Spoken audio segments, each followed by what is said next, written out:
If you're wondering, why can't I make Japanese friends, or why don't I feel like I can trust the people at my workplace, then you're not alone.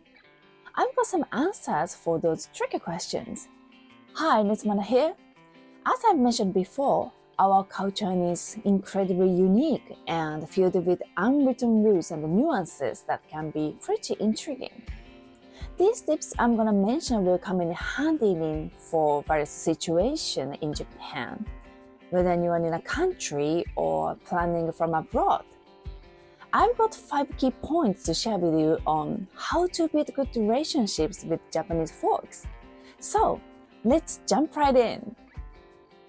First up, and super important, always be on time. Remember from my last video how I talked about Japanese people not being big fans of waiting more than they have to? Well, being punctual is a big deal. We are all about not causing inconvenience to others. So if you are often late, it's not just about losing trust, you are also eating someone else's time. And trust me, nobody likes that. And here's another crucial tip. If someone reaches out to you, whether by text or email, try to get back to them within 24 hours. Prompt replies are really appreciated and show you care. It's similar to what I've mentioned before. Your friends or whoever it is are probably waiting for your reply. So let's not keep them hanging, right? Now if you're stumped and don't have an immediate answer, or if you are not quite sure about what your boss or friend or coworker is asking, it's totally fine to say something like, I'm not sure about that, or I can answer that right now, but I will get back to you on it later. This kind of response is super important in Japan. Kindness and consideration are deeply ingrained in our culture. We really value putting ourselves in other person's shoes. The second big point is all about the magic of thank you and sorry. Saying thank you is pretty straightforward. When you feel grateful, just express it naturally. But here's an interesting aspect of our culture. We say sorry in almost any situation, even when it's not your fault. Take being late, for example. If someone has to wait for you, it's customary to say sorry. This holds true even in scenarios like unexpected overtime that might affect others. The overtime is not your fault, so you might not feel deeply sorry, but it's a polite practice. Another example, if bad weather causes a delay and your friend ends up waiting for 15 minutes, even though you can't control the weather, you should apologize and explain why you were late. That's just how we do things here, even when circumstances are out of our control. The third must do is this. If you start working at a Japanese company, make sure you know who your bosses are. In Japan, it's super important to be polite in society, especially towards your boss is paramount.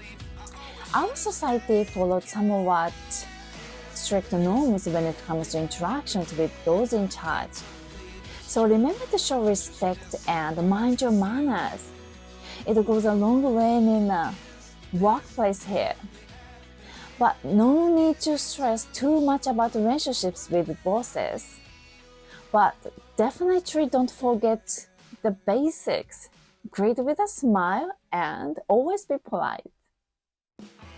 Most Japanese folks, including bosses, are generally kind-hearted, but be aware that some companies still follow old school practices, so you might encounter some bosses who can be somewhat arrogant. Here's a tip on how to handle these situations and build successful relationships. Focus on finding their good points and compliment them on this. About 80% of the time, they will appreciate it and your relationship will likely improve. These kind of bosses really appreciate compliments. Remember, a positive approach in your actions can make a big difference. The fourth key to successful relationship in Japan is avoiding aggressive communication.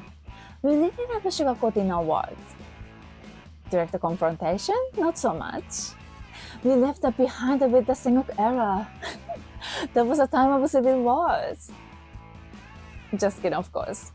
But seriously, we prefer to wrap a bitter pill in a sweet candy coating. Let's say you belted out a song at karaoke, more passionately than melodically. Instead of bluntering of saying your singing wasn't great, your Japanese friends might laugh and joke. Your singing reminds me of the funny comedian.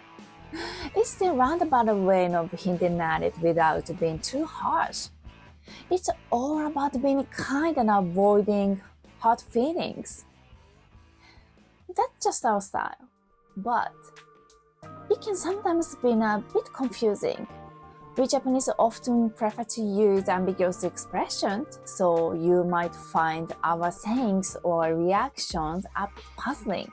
But don't worry, the more time you spend with us, the more you will catch on to these subtle nuances. The fifth tip for creating solid relationships with Japanese folks is all about Renair. It doesn't mean you can't be yourself. Rather, it's about understanding and respecting the culture of each place and following its rules. Like in companies, every place has its own set of rules and atmosphere. Actively learning and adapting to these norms is a key. In Japan, disturbing this order can be a big deal. Absolutely, companies will try to get a feel for your character, but it's just as important for you to understand the company you're working for. Now, let's be honest. Finding a company where you really fit can be challenging. This focus on order might feel somewhat restrictive at times. When you start at a new workplace, you might feel a bit lost or even find it a bit boring until you get used to it. But here's the thing, not respecting this order can make it really hard to fit in. So, what's the takeaway? Simply understanding our unique culture is crucial.